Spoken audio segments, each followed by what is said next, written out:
Okay, so good afternoon. My name is Michaela Dénešová. I'm here from the Faculty of Social and Economic Sciences of Comenius University in Bratislava and Slovakia. And today I'm here with Mr. Vladimír Bilčík, member of the Parliament of the European Parliament, who agrees to discuss a little bit the topic of human rights and the non-discrimination within the European Union as part of the EP4U project implemented by the TEPSA organization and supported by the European Parliament as the project. So welcome, Mr. Bilčík, here at this interview, and thank you for your time and willingness to participate in this interview. And as the first thing, I would like to ask you for a short introduction of your pathway, of your political pathway into the European Parliament, as well as into the topics you are dealing with as the MP of the European Parliament. Thank you very much, and a very good afternoon to everyone watching this. It's a real pleasure to talk about, I guess, what is a foundation of the European project, namely the protection of human rights. And I do believe firmly it is a foundation of the common European project, and actually what makes the European Union quite distinct when it comes to political projects globally. Now, in terms of my pathway into politics, I spent years working as an academic, as a researcher, as a think tanker, dealing with European policy making and European politics. I used to teach at Comenius University at the political science department, and also was heading for years the European research program at the Slovak Foreign Policy Association, a think tank in Slovakia. And before joining politics, I was in touch with European politics as somebody who discussed it and researched it. Now, of course, in a position of a decision maker at the European Parliament, where I deal with issues that have to do with democracy, rule of law, and fundamental rights. I'm in the LIBE committee. I'm also part of a monitoring group which deals with these issues, which was established in the European Parliament, following also the murders of Jan Kuciak and Martina Kušnírova. So we monitor very closely the situation in Slovakia, but also in Malta and other countries that have had tragic incidents with journalists, but also that are facing challenges when it comes to democracy, rule of law, and fundamental rights.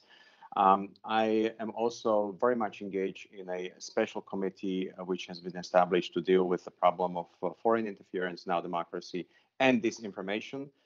Thank you very much. It was amazing introduction. I believe that it was able to cover all your work you are doing currently in the EP.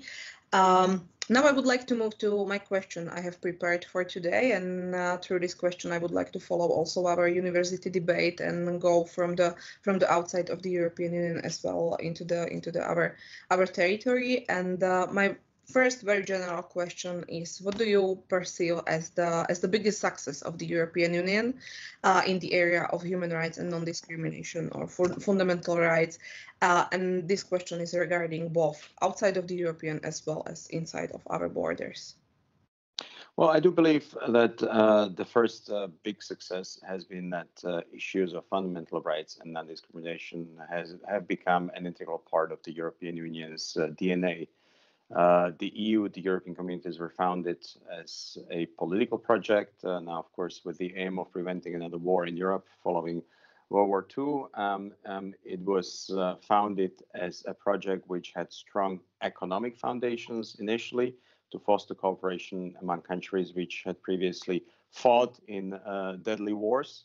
But of course, hand in hand with the economic tools of cooperation integration, from the beginning, I must say, have also gone the issues and the focus on the protection of democracy, rule of law, and fundamental rights. So I think this is a huge achievement of the European Union. When we look at the EU as a political project, its foundation is democracy. Its foundation is the protection of human rights. Its foundation is the protection of human dignity. Its foundation is the fight against discrimination of people based on a number of factors, such as identity, be it ethnic, religious, or sexual orientation. All of these things are at the foundation of the European Union, and I think one of the biggest successes when we look at the past few decades has been that the EU has been able to expand. The initial project of Cold War project of 12 countries has expanded to as many as 27 now. I'm sorry to see the loss of the UK, but still we are a big, strong union.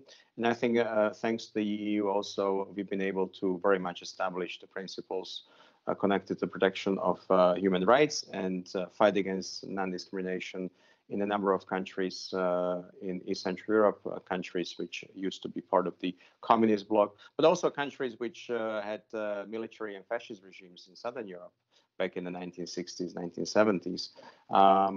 And of course, we are continuing to spread this beyond our borders. Thank you very much. And maybe where do you see the crucial role of the European Parliament within the agenda of human rights? You as the MP of the Parliament.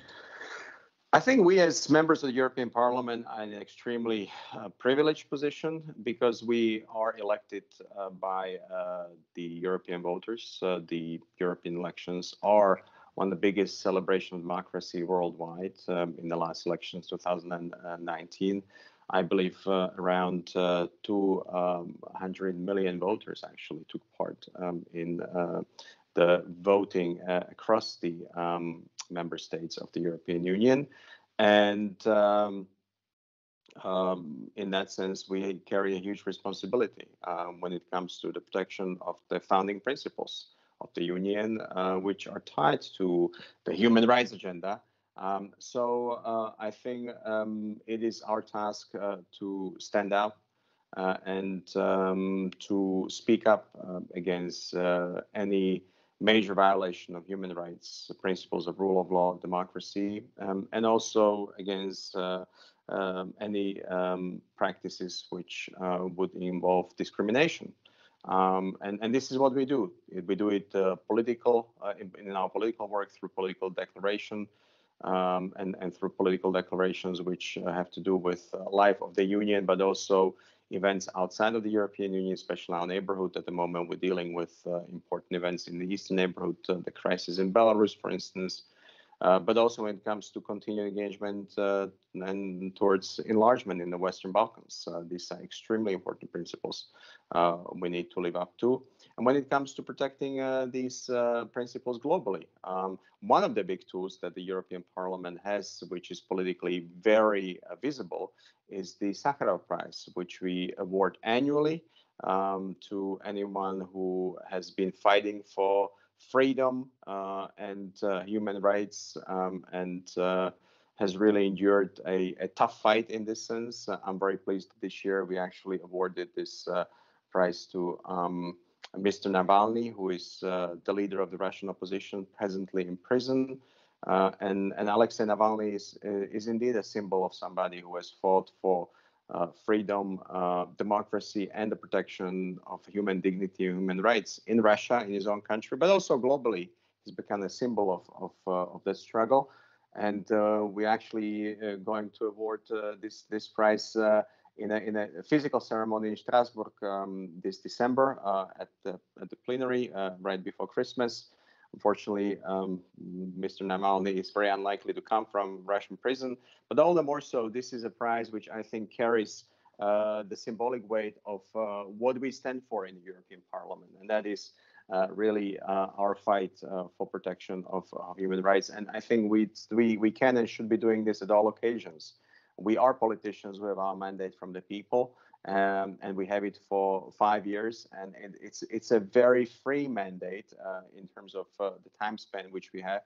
And I think therein comes an added responsibility to always stand up for the protection of human rights. And of course, just to give you a tangible example, apart from this political symbolism, we've approved some important pieces of legislation in this area, including the directive that fights against discrimination, but also more recently, and this is, I think, something which we can be proud of when it comes to our current mandate, we approved an important mechanism which ties the use of EU funds within the European Union to the principle of rule of law. And of course, rule of law and functioning democracy is a very basis of a thriving protective system for human rights and non-discrimination. And I think this is an important development which further underpins the community of values which we stand for in the European Union. You already mentioned it. It is the issue of rule of law problem within the European Union, specifically with connection with the concrete member states currently at this moment. So I'm not going to ask whether or what do you think is the biggest problem within this area? Maybe is it this one? Is it the rule of law? Because as you said, we are not able to use our human rights if we do not have the reliable courts behind us who can help us to use our rights. In this case, as citizens of the Union. I think we have excellent documents in Europe, and we have excellent principles which we've established through the documents. Indeed, the big challenge, the big problem rests with the institutions, the application of these principles, and that's where we have to rely on the member states and their institutions. And yes, we are facing a number of challenges from within member states when it comes to full-fledged and really consequential protection of the human rights and the principles of non-discrimination, and this is what I see as an important set of issues. We have to work a lot more on institutions people can rely on and people can trust in. And I think this is especially important in this day and age because much of what we have established as the baseline for the protection of human rights in the European Union is related to the world of the last century, the world which was very dynamic, but also very physical. I think one of the big challenges we have to be able to capture when we want to continue to protect human rights and apply the principle of non-discrimination is how we can deal with these in a world which is becoming increasingly virtual.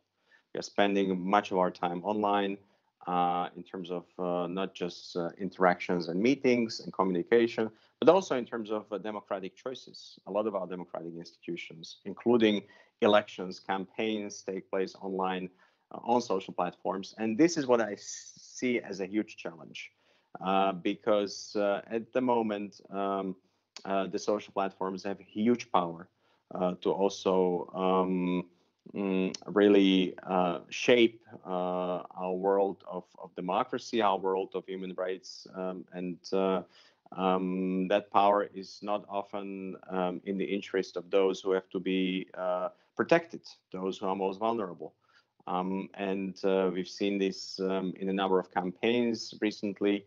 I think without the social platforms, the campaign in the run-up to Brexit may not have led to the decision of the British voters to leave the European Union. It was a decision based on lies in many cases, spread unstoppably online. So the problem of disinformation, manipulative disinformation, really challenges human rights globally, but also within Europe.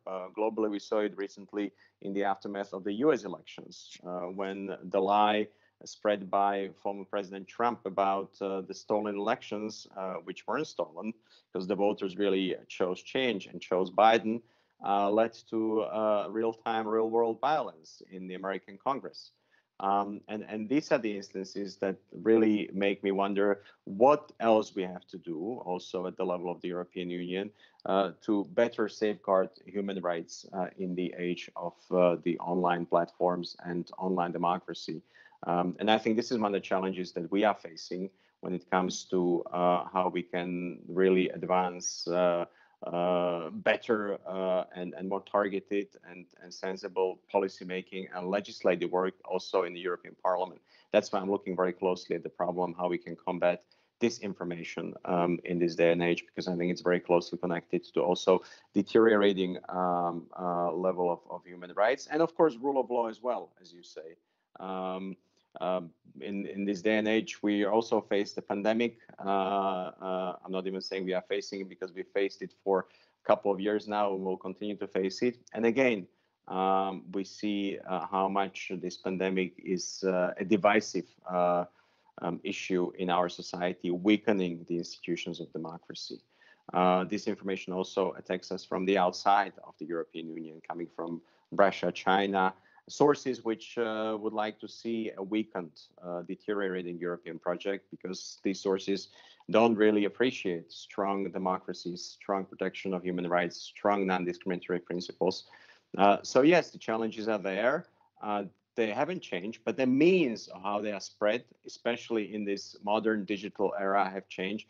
And this is what we need to really look at when it comes to safeguarding them in the future. Maybe I will include also one specific group I'm dealing with and working for a better position of these people within the union, while also them are the citizens of the union, and that's the LGBT group within the union. Since last year, we have the first action plan for the protection of human rights of LGBT people. Do we have enough tools to pursue these ideas, these plans for the equality of these people, while we still have 6 countries without no legislation for protection of LGBT same-sex couples, as the first one, and as the second one we have pandemic, which totally worsen the situation of these people because of non-existent legislation for their partnership, at least. Let me just say that the pandemic has really worsened the situation for every group, and of course the LGBTIQ community is no exception to this. But we have all suffered. Now, having said this, of course, here we have general principles of protection of non-discrimination, which are the baseline of the European legislation. And I think those should be applied fully and consequently across the member states. And we should look at the ways how the directive dealing with these issues is really and truly applied. There are certain issues which are in the hands and prerogatives of the member states. And that's where I think it's important to work with policymakers in member states. There is only that much we can do as members of the European Parliament because of the constrained competencies. Now, of course, there are a number of things that can be done. One is better application of the existing legislation, including the directive which combats non-discrimination. And I think if this were applied fully and consequently across all member states, then things would be improved for the life of the LGBTIQ community across the whole of the European Union. I think that is the strongest tool, the application of the existing legislation we have at the moment. And now we can also, of course, look at other ways how to improve the conditions. I think there are good practices we can learn from when it comes to other member states. But changing the legislation in some member states is really a fight for domestic politicians. So we at the European Parliament can always point to the best standards, but we don't always have the tools to change the legislation in the member states. So it is a political fight at the moment, I'd say. Thank you very much. Thank you for your time and your thoughts about the European Union in the context of human rights. Thank you very much, and all the best to everyone.